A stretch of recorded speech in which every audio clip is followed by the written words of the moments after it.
सभी को नमस्कार। फिर से अपने चैनल वेद क्लासेस में दिल खोल का स्वागत है। आज हम आपको जो बताने के लिए जा रहे हैं, ये समझिए मैथ का रिवीजन क्लास है। ये मैथ का रिवीजन क्लास है। हम उसी क्वेश्चन पर आज डिस्कस करेंगे। आज उसी क्वेश्चन को हम बताएंगे जो आपके बोर्ड एग्जाम में सीधा सीधी आने वाला है, सीधा सीधा आने वाला है। इसलिए आप बारीकी से इस वीडियो को देखिए और अपने दोस्त को शेयर कीजिए ताकि आपका दोस्त को भी लाभ मिले। बात समझ गए? इसलिए आप एकदम बारीकी से देखते रहिए, आपको टेंशन नहीं है, एकदम हूबहू क्वेश्चन आएगा। अंक सिर्फ अंतर रह सकता है, मगर एकदम ये क्वेश्चन आपको हम वो क्वेश्चन बताएंगे जो 100% आएगा उसमें एग्जाम में। समझ रहे हैं? ये वास्तविक संख्या का चैप्टर से बता रहे हैं। 867 और 255 का एचसीएफ यूक्लिड विभाजन के द्वारा निकाले। एक क्वेश्चन 100% ये रहेगा, आप इसको मान लीजिए, है ना। चलिए देखिए, अब ये समझना आपको, ये दोनों में जो सबसे बड़ा रहेगा उसको ए मानेंगे, उससे जो छोटा रहेगा उसको बी मानेंगे। बात समझ गया हमारी? चलिए, इसमें सबसे बड़ा है 867, तो इसको ए मानेंगे, क्योंकि ए बराबर 867 और उससे जो छोटा रहेगा उसको बी मानेंगे। 255 है ना, 255। समझ गए हमारी बात को? चलिए अब क्या करना है, चरण फर्स्ट, बी से ए में भागा देना है। 255 भागा 867, 255 भागा 867। बात समझ रहे हैं? ऐसा मतलब इस तरह हम इसलिए बता रहे हैं क्योंकि यूक्लिड विभाजन, यूक्लिड साहब ने बोले थे कि महत्तम समवर्तक जो है चरणबद्ध तरीका से निकालना है। ऐसा बनाने से आपको आपका जांचने वाला जो रहेगा वो मतलब कहीं पर गिरीमनी 19-20 भी रहेगा तो नंबर मार्क्स दे देगा। मतलब समझेगा कि वास्तविक में इसके पास कुछ अलग ढंग के है ना, तो कुछ अलग ढंग के बनाइएगा। एक मतलब कि एक मतलब होता है स्मार्ट लड़का, एक जीनियस। मतलब कहने का मतलब हो गया कि ज्यादा भीड़ में आप कैसे अलग होइएगा वो आप पर है। तो सब जैसे बना रहा उससे कुछ अलग बनाइएगा तो आपको बेनिफिट होगा, याद रखिए। समझ गए हमारी बात? चलिए भागा दे दीजिए, 3 से लग जाएगा। 3 5 15 के 5 बाकी 1, 3 5 15 1 16 6 बाकी 1 और 3 दूनी 6 1 7, 7 में से 5 गया 2, 6 में से 6 गया 0, 8 में से 7 गया 1। बात समझ गए? अब क्या करना है, मतलब आप जैसे बनाते हो वैसे में भी उसमें भी मात्रा इसी प्रकार निकालना पड़ेगा, मगर हम बता रहे हैं जो वो चरणबद्ध तरीका से है ना, चरणबद्ध तरीका से बता रहे हैं। यूक्लिड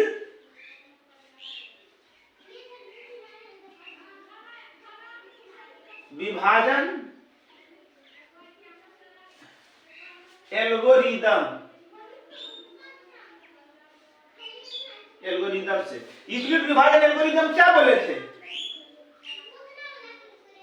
भाज्य बराबर भाजक गुने भागफल प्लस शेषफल।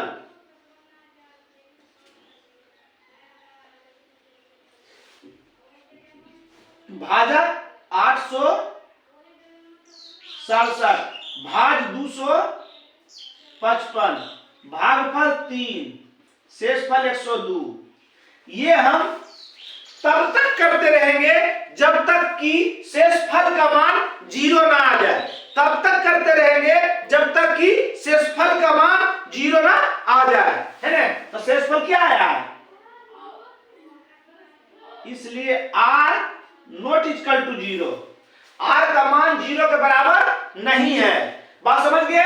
अब क्या करना है, अब समझिए, इसके बाद क्या करना है कि जो शेषफल बचा, शेषफल से भाजक में भागा देना है। शेषफल से भाजक में भागा देना है। ध्यान दीजिएगा, क्या बोले? शेषफल से भाजक में भागा देना है, ये हमेशा याद रखिएगा। चलिए शेषफल क्या है, चरण 2 102 भागा 255, फिर 2 से 102 गुना 2 करेंगे 204,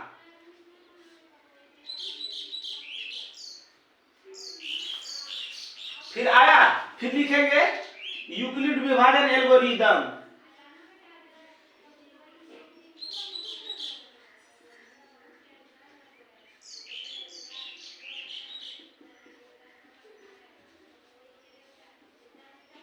रिदम से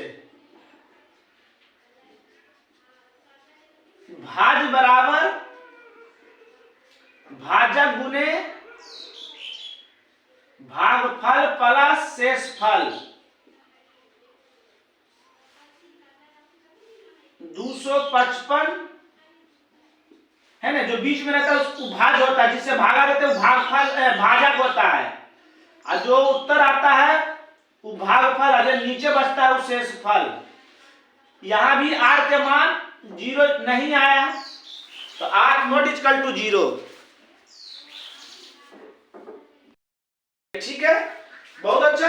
चलिए, r का मान 0 आया, नहीं आया, r का मान 0 आया, नहीं आया, फिर क्या करना है, शेषफल से हमेशा याद रखिए, शेषफल से भाजक में भागा देना है, शेषफल से भाजक में भागा देना है, याद रखिएगा, है ना। चलिए मिटाते हैं इसको,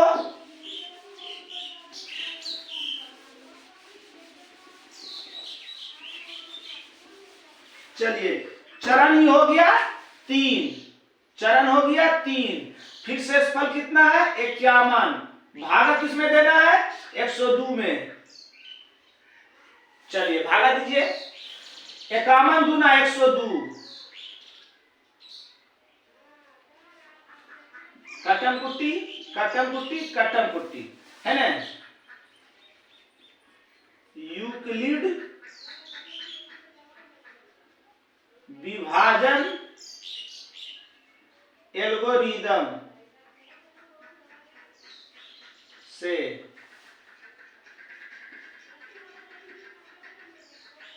भाज बराबर भाजक गुने भागफल प्लस शेषफल, प्लस शेषफल, 102 51 2 शेषफल, r के मान क्या आ गया, r के मान 0 आ गया। r के मान जब 0 आ गया तो क्या बोले थे कि r के मान जब 0 आ जाएगा, r के मान जब 0 आ जाएगा तो उसका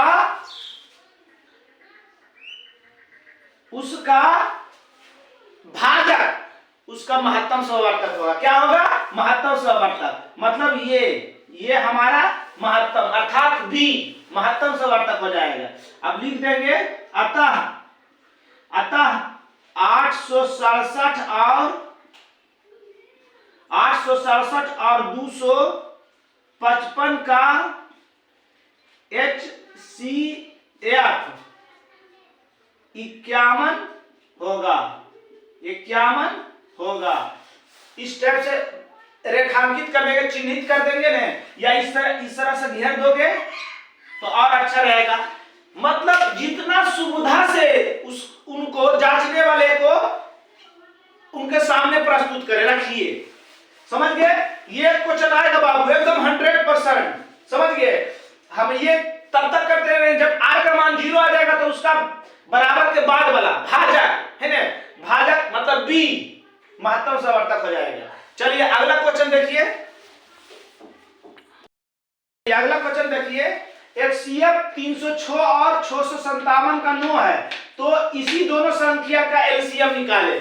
मतलब दो संख्या है 306 और 657, इन दोनों का महत्तम समवर्तक HCF दिया हुआ है, एलसीएम इन दोनों का निकालना है ना। तो सूत्र से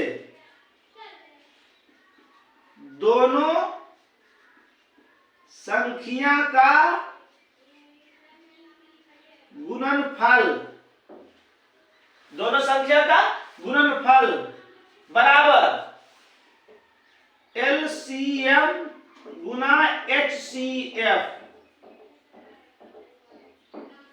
कोई दिक्कत, दोनों संख्या क्या क्या है, 306 और 657। एलसीएम निकालना है।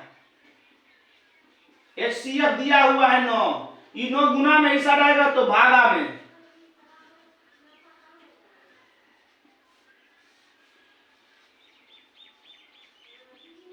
काट दीजिए। 9 तिया 27 और 9 चौक 36।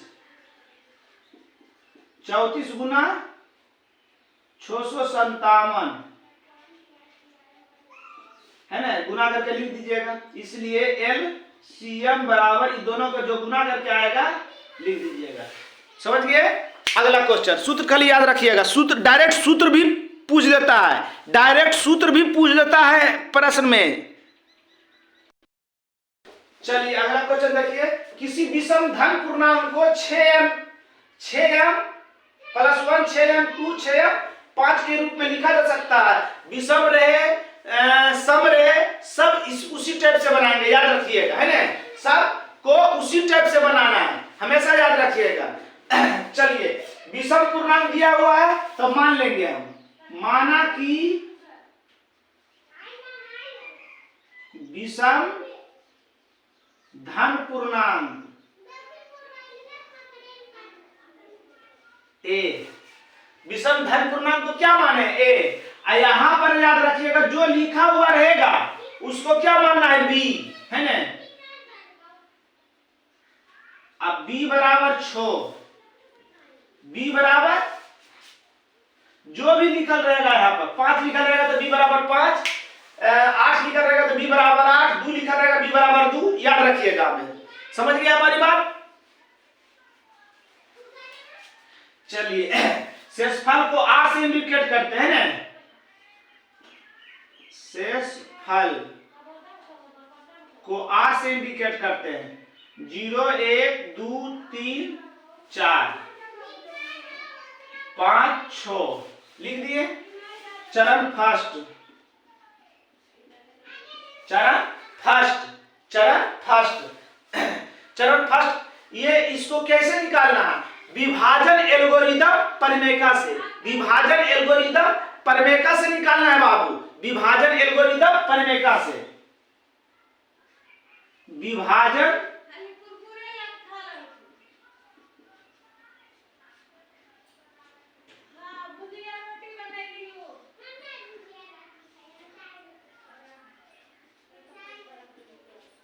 परिमेका, विभाजन एल्गोरिदम परिमेका क्या कहता है। ए बराबर b q plus r, b का मान क्या माने 6 क्यू प्लस आर, आर शेषफल, शेषफल को जो लिखा रहेगा वही लेना है। विषम धन पूर्णांक तो विषम मिला लेना है, तो विषम क्या होगा ए, विषम क्या होगा ए। बस सेम केस, सेम केस इसी प्रकार हम आगे कैले जाएंगे, हैं। चरण सेकेंड, यूक्लिड विभाजन परिमेका है।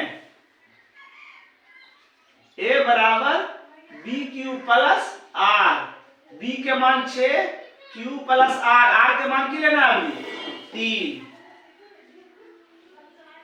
चरण थर्ड,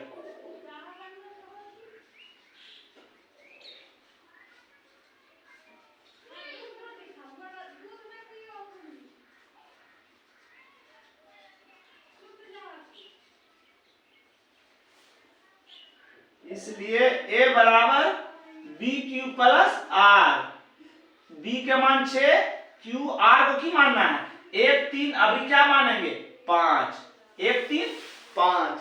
बात समझ में आ गया। नीचे जना रहा है, ठीक है, हो गया। बस यही करना है, हो गया। अब यहाँ 6m लाना है तो q या m, अगर q रहेगा तो q मानेंगे, m रहेगा तो m मानेंगे। बात समझ रहे हैं। q या m सब पूर्णांक है, क्या है सब पूर्णांक है, बस लिख देना है। अतः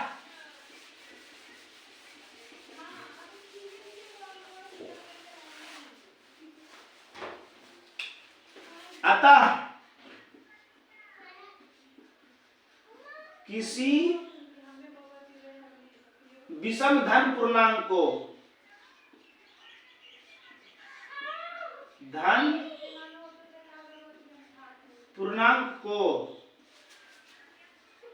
छः m plus 1, 6m plus 3, 6m plus 5 के रूप में लिखा जा सकता है। कोई दिक्कत? बस हो गया। चलिए अगला क्वेश्चन। चलिए देखिए, ये 2 नंबर में नहीं तो मगर 1 नंबर में जरूर पूछेगा। 510 और 192 का इस टाइप का 192 का अभाज्य गुणनखंड विधि से HCF और LCM निकाले हैं। तो चरण फर्स्ट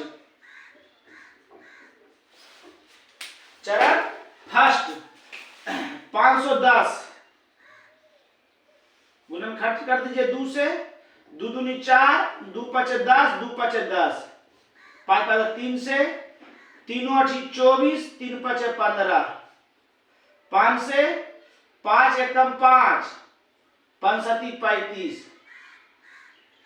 17 1। चूंकि 510 का अभाज्य गुणनखंड क्या है? 2 गुना यानी 2 पर पावर 1 गुना 3 पर पावर 1 गुना 5 पर पावर 1 गुना 17 पर पावर 1, 17 पर पावर 1। कोई दिक्कत? चलिए चरण सेकेंड क्या है? 192 2 से, 2 नवा 18, 2 छक 12, 2 चौका 8, 2 8 16, 2 दूनी 4, 2 चौका 8, 2 दूनी 4, 12 दूनी 24, 2 से 2 छक 12, 2 तिया 6 है ना, हो गया। चूंकि 192 का अभाज्य गुणनखंड 2 गुना 2 गुना 2 गुना 2, 1 2 3 4 5 6, 1 2 3 4 5 6 आएगा 3, मतलब 2 पर पावर 6 और 3 पर पावर 1। कोई दिक्कत? अभाज्य गुणनखंड करना है। अब अतः 510 और 192 का HCF किसको कहेंगे? जो दोनों में मिले और जिस पर पावर कम रहे। तो 2 इसमें भी मिल रहा है और इसमें भी मिल रहा है, तो पावर एकरा पर 2 एकरा पर 6, तो जगह पर पावर कम रहे वही होता है HCF। 3 इसमें भी मिल रहा है, 3 इसमें भी मिल रहा है, तीनों पर पावर 1 है ये। 5 इसमें नहीं है, 17 इसमें नहीं है, तो की हो जाएगा 2 गुना 3 बराबर 6 है ना। 510 और 192 का LCM किसको कहते हैं? जो दोनों में मिले और जिस पर पावर अधिक रहे। तो 2 इसमें भी तो एकरा पर पावर 6 है, 3 इसमें भी दोनों पर पावर बराबर है। जो नहीं मिले उसको भी, जो मिले उसको भी, जो नहीं मिले उसको भी। LCM में 5 और 17, 1 2 3 4 5 6, 3 5 और 17, जो गुना करके आएगा उत्तर, जो गुना करके आएगा उत्तर। समझ गए? चलिए अगला हिसाब। चलिए अगला क्वेश्चन देखिए, ये एकदम 100% रहेगा है ना। सिद्ध करें 4 + 2 √3 एक अपरिमेय संख्या है। इसमें क्या करना है आपको, ये ध्यान दीजिए। कितनों बड़ा लिखल रहे, 2 √3 रहे, 4 - 2 √3 रहे या 4 - √3 रहे, कुछ भी रहे, जो रूट में रहेगा उसी को हम लोग हल करेंगे। इसलिए हम इसको एगो बता दे रहे हैं आपको। जो भी रहेगा हम किसको हल करेंगे? रूट में जो रहेगा उसी को हल करेंगे, उसी के बारे में लिखेंगे। याद रखिएगा एक चीज को, एगो बताएंगे सब हल हो जाएगा है ना। संभव हो तो, चूंकि क्या लिखना है, लिखना ही है इसमें सबसे बड़ा चीज है। यदि संभव हो तो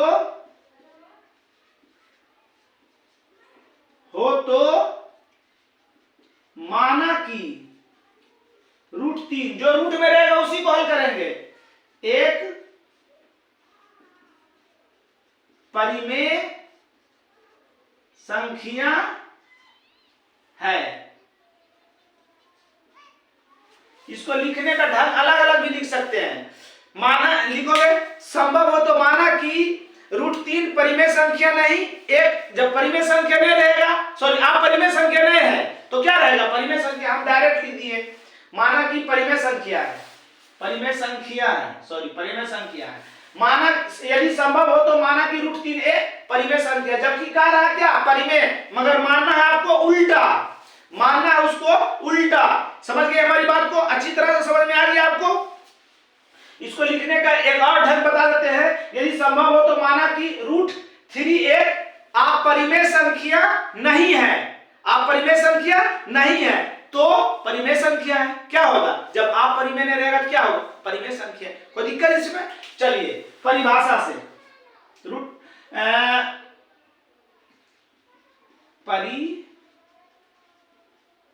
परिभाषा से, परिभाषा की कहता है, पहले √3 को लिख दीजिए, जो P बटा Q के रूप में रहे, जो P बटा Q के रूप में रहे, जहां P और Q में एक भी उभयनिष्ठ गुणनखंड नहीं है, यहां लिख देना है। P Q में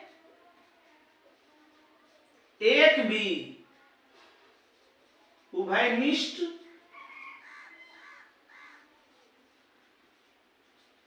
गुणनखंड नहीं है, एक भी उभयनिष्ठ गुणनखंड नहीं है। और Q के मान जो होना चाहिए 0 के बराबर नहीं होना चाहिए। जब 0 के बराबर आ जाएगा तो कहानी गोल हो जाएगा।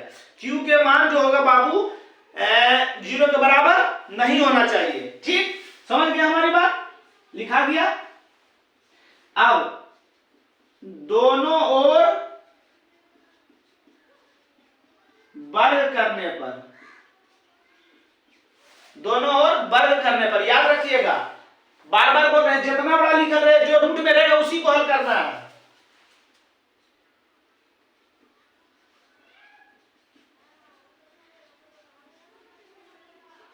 कर दिए, √3 के स्क्वायर करेंगे तो √9 अब P² बटा Q², 9 के वर्गमूल 3, P² बटा Q गुना Q कर दीजिए, क्योंकि इसको भी पूर्णांक बनाना है। तो ई 2 को Q ई भागा में, एगो ई पार लाएंगे बराबर के, तो गुना में क्या हो जाएगा, 3Q बराबर P² बटा Q, 3Q बराबर P² बटा Q, जहां Q हो जाएगा 3Q पूर्णांक है तथा P² बटा Q एक भिन्न है। क्या है, एक भिन्न है बाबू, क्या है, एक भिन्न है। बात समझ गए। 3Q क्या हो गया, पूर्णांक, 3Q क्या हो गया, पूर्णांक। अब P² बटा Q क्या हो गया, एक भिन्न हो गया। तो और दोनों क्या है, बराबर है, तो बराबर है तो पूर्णांक और भिन्न कभी बराबर नहीं हो सकता है, कभी बराबर नहीं हो सकता है। इसलिए पूर्णांक नॉट इक्वल टू भिन्न है ना, अर्थात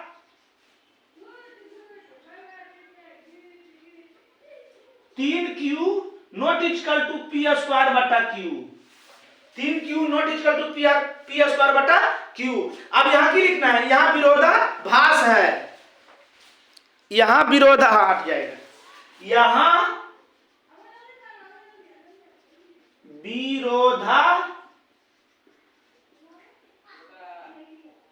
यहां विरोधा की लिखेंगे, यहां विरोधाभास है, हमारी मान्यता गलत हुई, यहां विरोधाभास है, हमारी मान्यताएं गलत हुई, है ना। क्यों गलत हुआ? क्योंकि हम मानते हैं इसको परिमेय, जबकि परिमेय नहीं है। क्या है? अपरिमेय है। समझ रहे हैं? यहाँ विरोधाभास है। हमारी मान्यताएं गलत हुई, हमारी मान्यताएं गलत हुई, है ना। यहां लिख देते हैं, इसलिए √3 एक अपरिमेय है। अपरिमेय संख्या है। √3 एक अपरिमेय संख्या है। √3 क्या होगी? अपरिमेय संख्या।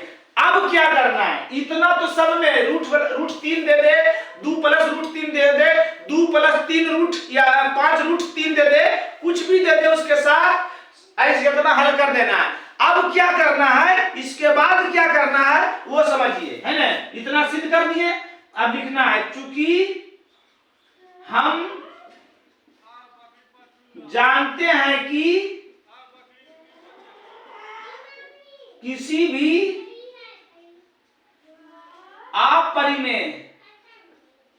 अपरिमेय संख्या के साथ, किसी भी अपरिमेय संख्या के साथ परिमेय संख्या को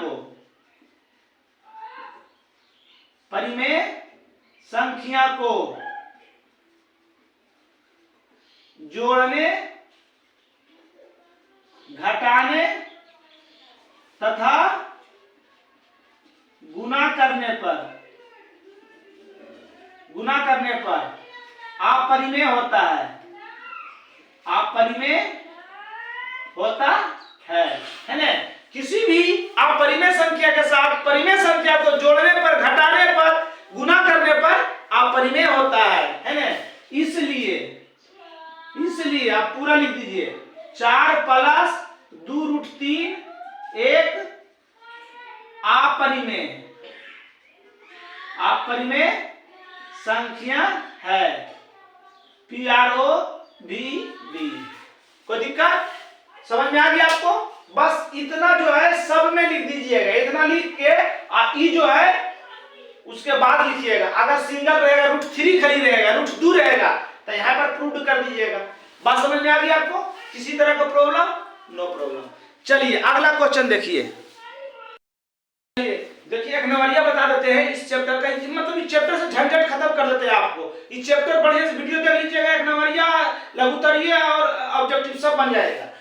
अशांत अनावर्ती अपरिमेय संख्या होता। अनावर्ती के मतलब दशमलव के बाद संख्या मतलब अंकों की संख्या असीमित हो, है ना।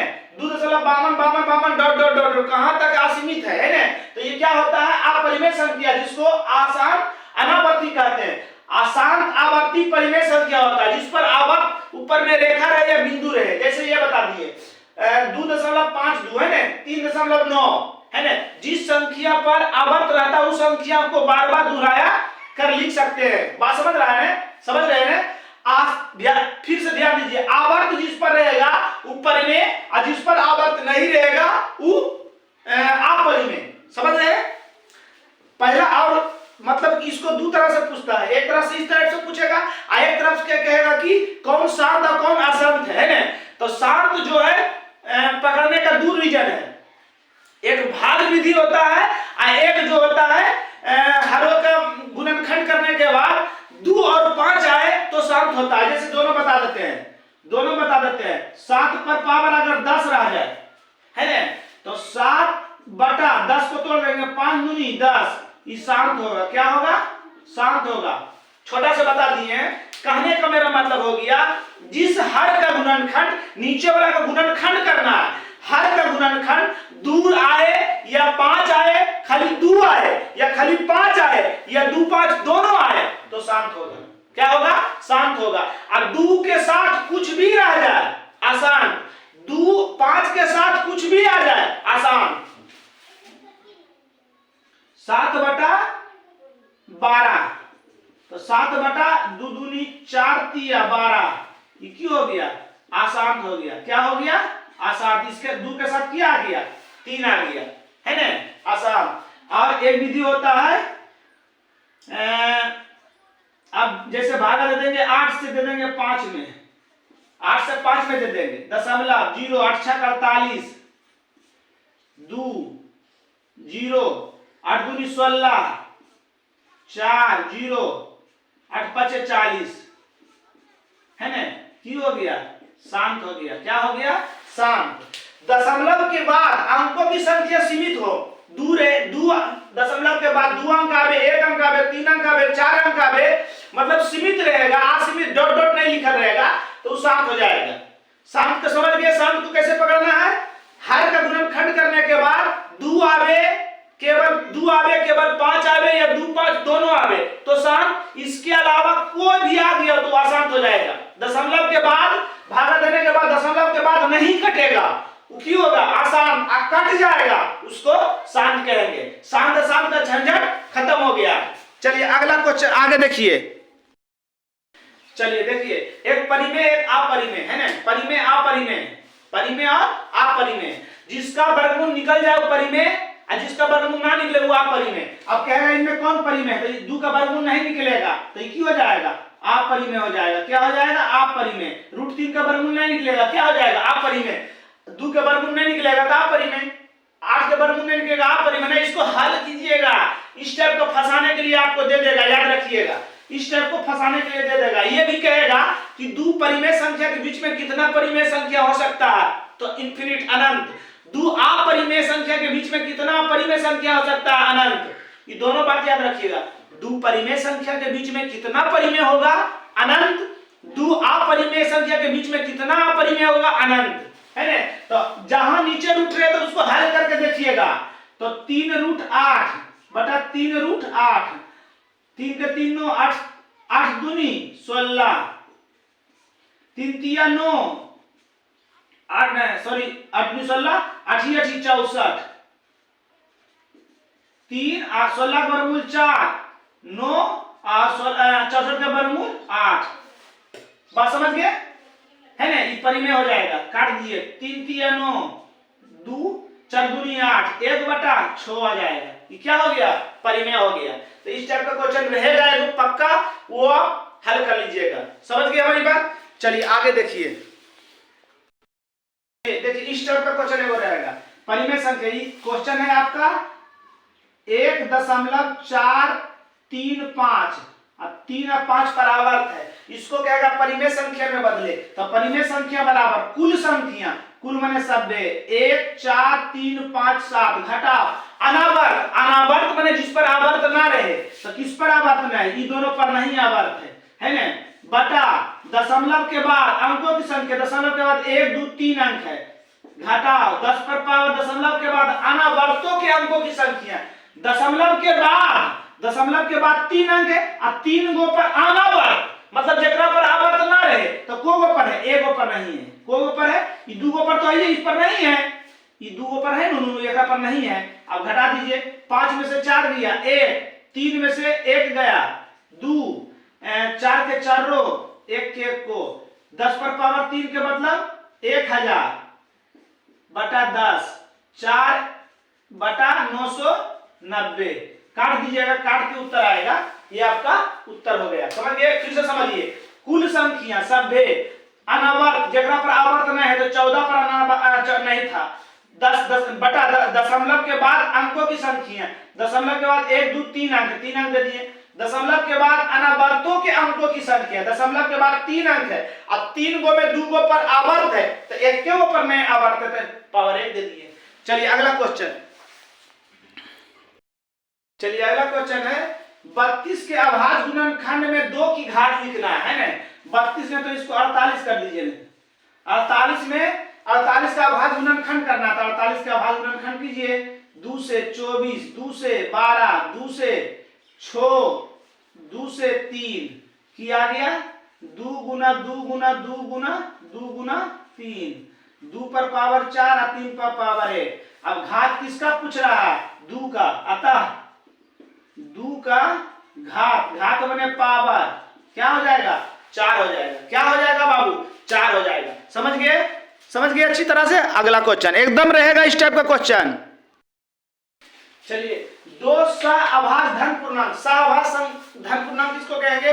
वैसी 2 संख्या जो दोनों का महत्तम समवर्तक एक आए उसे सह धन पूर्णांक कहेंगे, है ना। तो दो सह धन पूर्णांक ए और बी है, ए और बी है। तो ए और बी का महत्तम का रहा है ना, महत्तम का रहा। हम क्या बोले, दो सह संख्या का महत्तम एक होता है बाबू, क्या होता है, एक होता है। परिभाषा है इसका।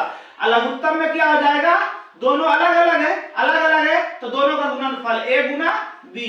जैसे बता रहे हैं आपको 3 और 5 अभाज्य संख्या है, सहअभाज्य संख्या। वैसी दो संख्या जिसका महत्तम समवर्तक एक आए तो इसको खंड कीजिएगा, 2 गुना 1 और 5 गुना 1। महत्तम की कहता है, महत्तम कहता है जो दोनों में मिले।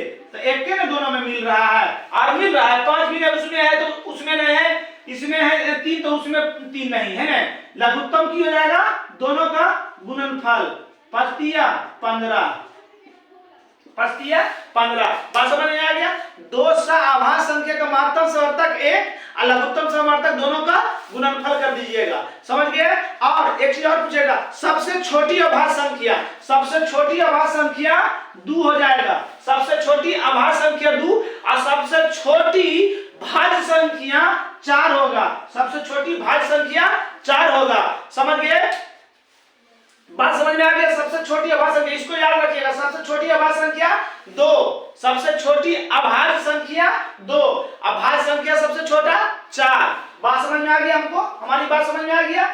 लगभग आपको इससे बाहर नहीं पूछेगा, इसलिए इस चैप्टर को हम आपको कंप्लीट कर दिए हैं, समझ गए। चलिए जरा सा याद देख लीजिए, अगर दे देगा आपको a बराबर बी क्यू प्लस आर, है ना, और उसमें मान दे देगा कि a के मान हम 72 मान या 20 मान लिए, b को क्या माने भाट कर देते हैं, q को हम 4 मान लेते हैं और या 3 मान लेते हैं और इस r को हम 5 मान लेते हैं।